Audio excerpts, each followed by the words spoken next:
朋友们，大家好，今天是2026年的8月20日，星期四，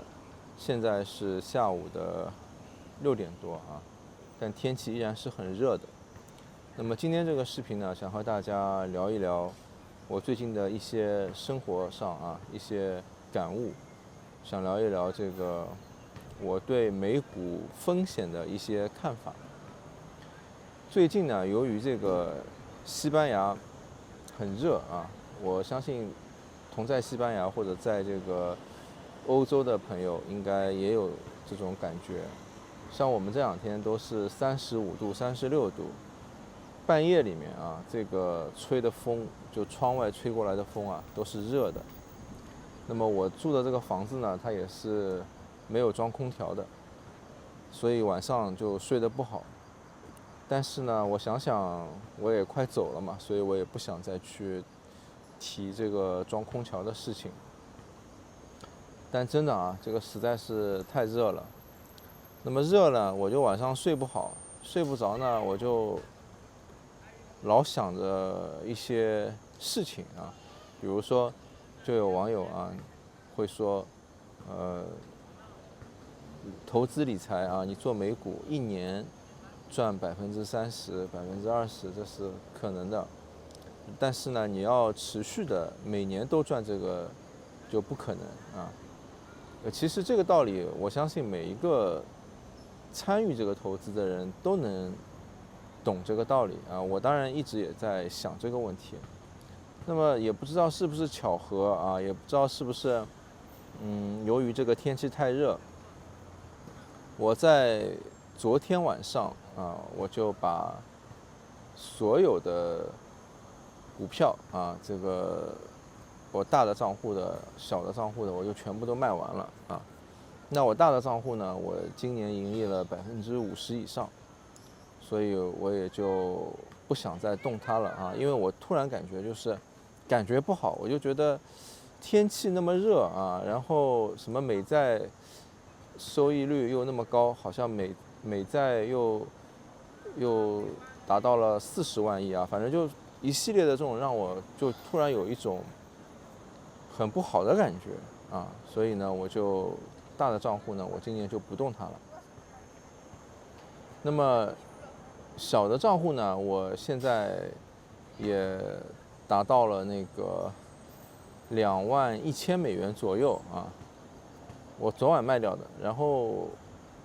我也想不动它了，但是呢，我今天不知道为什么，我看了一看一些股票，哎呀，我又觉得小的账户还是值得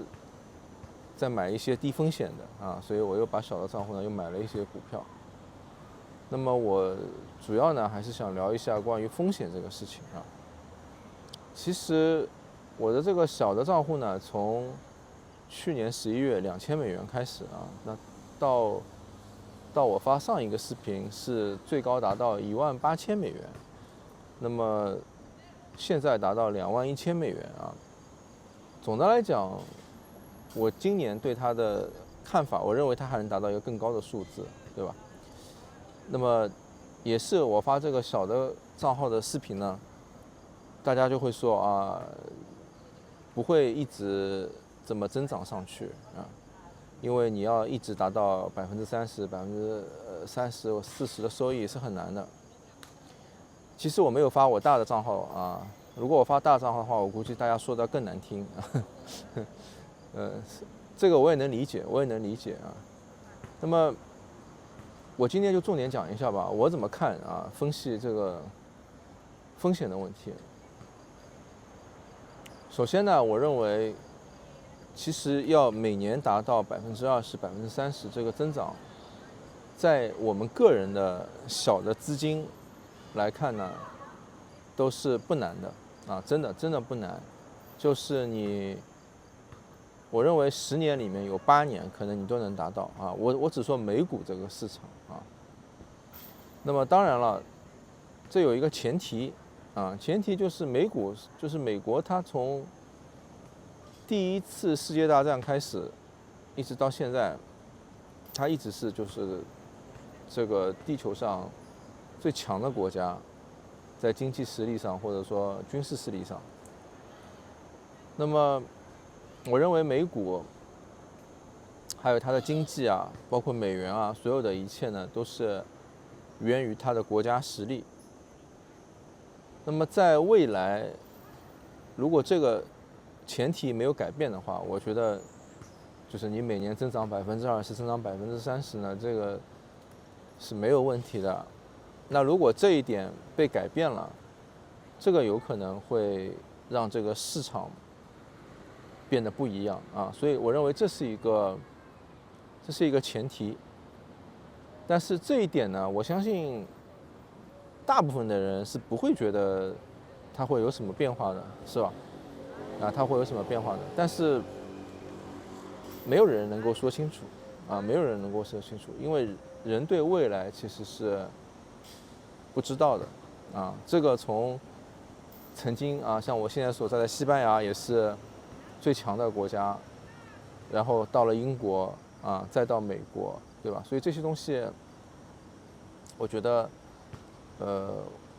就是不是我们能去想象到的问题，但我们只能说这是一个条件，这是一个原因啊。那么第二点呢，我觉得不是说你收益达不到这个增长啊，就是说，对于我认为有一些投资经验或者说有丰富投资经验的人，在我们这样的个人的体量的资金上，每年赚20%、30%，基本我认为都是能够达到的。但难点在于什么？难点在于就是复利的增长啊。其实我没有移民到西班牙来之前，我过去我10年以前，我做投资股票类的投资，我也是赚钱的。但是那个时候呢，我年纪很轻，就是我赚到一些钱，我就给它拿出来去消费了，啊，买这个买那个。那如果说你拿10万美元，你一直在每年赚20%、30%，你一赚到钱你就拿出来消费，那除了你多了很多消费的东西，对吧？你可能买了衣服，买了鞋子，买了什么手表，买了车子，但你没有变大，就你的这个资金体量一直就是这一点。那再如果遇到不好的时候啊，因为这个是概率，就算你一直赚钱，你也总有亏钱的时候，那你的本金都变少了。那我觉得这个是你就不太可能一直盈利的一个情况。那所以要做到这一点呢，我还是要说到巴菲特，对吧？就像巴菲特，他就很明白复利是怎么一回事。所以巴菲特这个人，他一生他的消费都是非常的节省啊。但这个我认为很难啊，就作为我们普通人做到很难。就像我现在，我也经常就是觉得，物质的诱惑啊，我已经很难抵挡了。就我很想去消费一场。说的，就我真的就很想去消费一下啊！我想，好像就不要束缚自己啊，去消费一下。虽然我日常当中我也买了一些东西啊，比如说我买了相机，买了什么鞋子、衣服啊，各种各样的东西啊，但是我现在很想去买一辆车。好在我在西班牙我没有驾照啊，所以我买车我也开不了，不然我早买了啊。所以这一点我觉得是很难的。当然我现在因为我移民到了西班牙以后，我物质上的生活其实过得比较差，就像我这么热的天，我都没有空调啊。然后前2天我去年买的一个电风扇也坏掉了，所以这种身体上的一种，可以说这种不好的物质生活呢，让我好像精神上啊就变得更强大了一点。就你要我过去的话，我可能就管他3七21呢，我先花了再说，我先爽了再说。但是就是我到了这里以后，我前面还看到有2个人在水龙头下面啊，他们穿的衣服啊，他不是裸着，他是穿着衣服，然后从头到尾那个水龙头就不停地冲啊，就热得不行了。就其实我看到了许多人的生活啊，我就更觉得，不能够浪费，不能够乱花钱，要节省。像那个，就像前些时间，从摩洛哥很多人他游到那个西班牙的那个休达，好多人啊，然后当中还淹死了一些人，然后游过来，他们没有留下来，他们又游回去了。这些如果你不在这里，你远在很远的地方，你只是看看新闻什么的，也就看一看。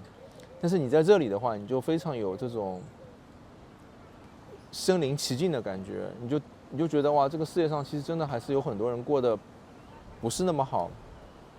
啊，或者说很糟糕。所以对于水，对于粮食，对于各种各样的东西，都是要能够你就觉得你不能再浪费啊，不然你会觉得道德上、心灵上你会受到内疚啊，你会惭愧啊。所以我觉得其实重点就是你能不能持续的复利，克制住自己消费的欲望，一直让复利不停的增长，这个是一个很难的啊。这是一种修行，我觉得每个人要去赚钱很容易，也不是说很容易，就是说没那么难。其实人多多少少一生当中，你不管是炒股票还是你做生意，总有赚钱的好的这种机会，对吧？但为什么很多人最后又返贫了呢？很多人中年返贫了，其实还是消费欲望。很多人说啊，我没有消费欲望，我只是买了房子，然后房价跌了，其实这也是一种消费欲望。就是在你真正的拥有财富的时候，你赚了一些钱，你没有很好的去支配它，你没有把它变成复利，你想的就是扩大你的胜利的果实。比如说你一下子买了几套房，还贷款，啊，你想的都很好，啊，我觉得这一切都是这个道理。那么再讲第三点呢，我觉得就是不可预知的灾难啊。我这里说的灾难是不管什么原因导致的，涉及到经济上面的，比如说像之前的疫情 COVID-19 啊，包括俄乌战争，包括这个比如说贸易战啊，或者说什么关税战啊，包括就是接下来还有很多我们不知道可能发生的事情。那么这些事情呢是或大或小的，而如果说一直要保持复利，一直要持续的增长，那么大部分的人其实都会重仓，都会不说杠杆吧，重仓，对吧？或者说满仓去做这件事情，因为越是能够从这个市场中赚到钱的人，他就会越自信，他就会越去重仓，越会满仓。那么往往遇到这样的时刻呢，就会发生问题啊。因为生活当中打击往往不是单向的啊。我们有句古话说，好的事情不会一起来，坏的事情往往一起来啊。有可能股灾来了，灾难来了，然后你人身体状况又不好了，精神状况又不好了，家里又出什么事了，这个时候你就需要用到钱，你不得不把这个股票给卖掉。这种情况是很多的啊，但是呢，大家往往会自己对自己进行心理安慰啊，说投资就是这样的，有很多人还其实在亏钱，但不管怎么解释，你就失败了啊。所以其实很多网友跟我说啊，他说，不会一直保持增长。其实我每天都在思考这个问题啊，我也不敢说我一直能保持20%、30%的增长，但是呢，我把这个风险啊，把我能预判到的一些东西，除了我自己现在跑到外面去，比如说突然生病了，或者说出车祸了，这我也没办法，是吧？就对于前面我说的这些东西，我都进行了纪律上的这种执行啊，就我也不会把所有的资金去操作。就像我现在，我就觉得感觉不太好啊，这种感觉可能就是预感。你要我说，我也说不出来，但我就觉得今年太怪异了，天气这么热，冬天会不会又特别冷啊？然后会不会这个战争啊，像俄乌战争一直就没有停，会不会又发生了更连锁性的事情？然后，然后像巴菲特啊或者其他的一些投资大佬们一再提醒说，现在已经到了一个风险很高的时候啊，而市场呢，我也觉得有很多很狂热的东西啊，就像这个芯片行业、AI 行业啊，还有这个存储，其实已经从高位下跌了很多。啊，说实在的，这个像3D 这种存储，从$2500现在跌到$1500，我认为它最后还会再下跌，会跌到$300、500都不一定止得住啊。但是依然有很多人充满了信心，拼命的往里面砸钱。这个让我看到，就像黄金在$5500左右时候，白银在$100多的时候，大家那种疯狂的感觉。其实这个时间离现在没有多久，而那些人都已经倒下了啊！再加上这2天比特币什么的又是狂涨啊，最近比特币又快就是超过7万美元，又要继续往上涨了，所以这一切让我觉得很不平静。当然也有可能这2天我是被西班牙的天气给热疯了啊，我脑子出现问题了，希望是这样啊，但是。我还是想等一等，看一看，或许我也需要休息一段时间，我也要停一下，休息一段时间，看一看，啊，好吧，反正我会继续更新我的视频的啊。喜欢看我视频的朋友，大家可以关注啊，也可以跟我留言讨论。最后祝大家周末快乐，明天应该不会录视频了，谢谢大家。